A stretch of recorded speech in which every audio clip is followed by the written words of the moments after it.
Ever wish you could like ditch "I'm tired" for something a little more, interesting? Oh, definitely. Well, get ready because today we are diving into British slang and idioms. We've got a lot to get through. Yeah, some of these I use so often I forget.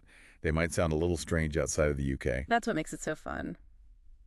Let's jump right in with one I've definitely heard before but never knew how to use. Knackered.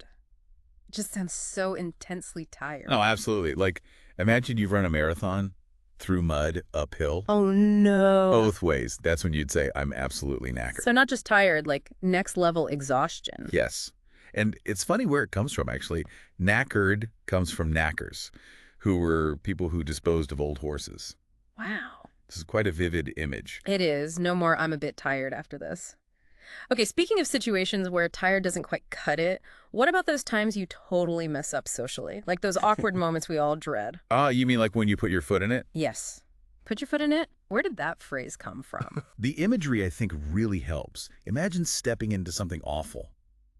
That's the feeling it's trying to capture. Like you've made this awkward blunder and you just want to disappear. 100%. That feeling of, "I can't believe I just said that," is universal.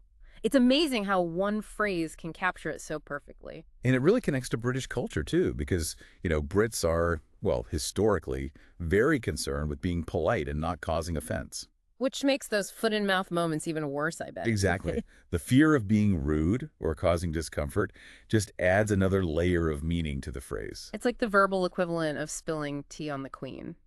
Maybe a bit dramatic, but you get what I mean. Okay, so we've done exhaustion, social blunders. What's next? Let's switch gears a bit and look at a phrase that's simple but actually quite subtle. Bring about. At first, it might seem like just another way to say cause, but there's something more to it than that. Okay, I'm intrigued. Like it's hiding a secret meaning or something. What is it? It's all about the process. Bring about implies a series of actions, a chain of events that lead to a result.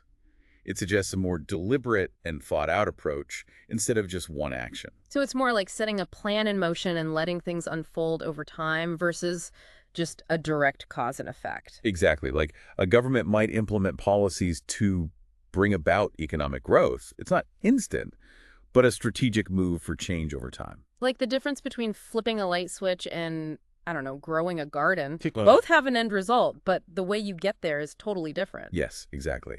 And that's really key to understanding all the little nuances of English. This is making me realize how much I love finding out all these hidden meanings behind the words we use every day. Uncovering hidden treasures, that's a great way to put it.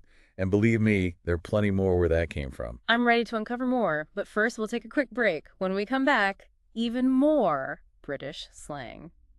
And we are back. More British slang. Are you ready? I'm ready. This next one is a favorite of mine, actually. I even used it with some American colleagues the other day. Oh, really? Which one? Tell me. Gobsmacked. Such a great word, isn't it, for when you're just completely and utterly astonished. Like you can't believe what you're seeing. Gobsmacked. It's very expressive. It's like that emoji with the wide eyes and the open mouth. Yes. And the word itself is even funnier when you think about what it means. Because gob is slang for mouth. Oh, right. I never thought about that. So someone's so shocked their jaw drops open. Gobsmacked. Like those cartoon characters, when they see something amazing and their jaw just hits the floor. Exactly that. Just speechless. Yeah, Totally surprised. It's a very visual word, which I think makes it stick in your mind. it does. Way more memorable than just saying "I was surprised." Learning all this British slang really makes you realize how much personality it gives to the language. Oh, definitely. Slang and idioms, they give you that window into the culture, the humor of a place. Like you just wouldn't get that from formal language.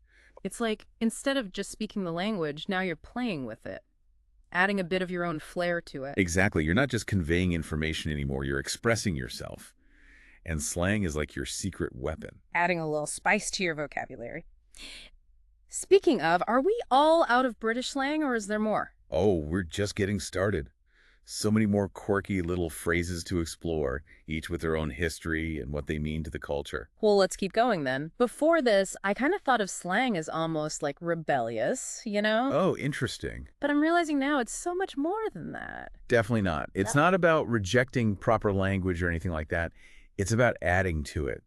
like a reflection of how people really talk and connect with each other. Yeah, it's like seeing how a culture really is versus just the textbook definition. Is a great way to put it. Yeah. Language isn't stuck in time.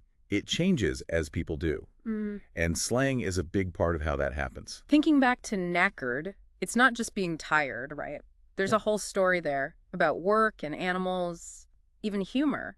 Right. And put your foot in it. Yeah. You can tell how important it is to Brits not to cause offense, just from that one phrase. It's fascinating. Like little clues about the culture.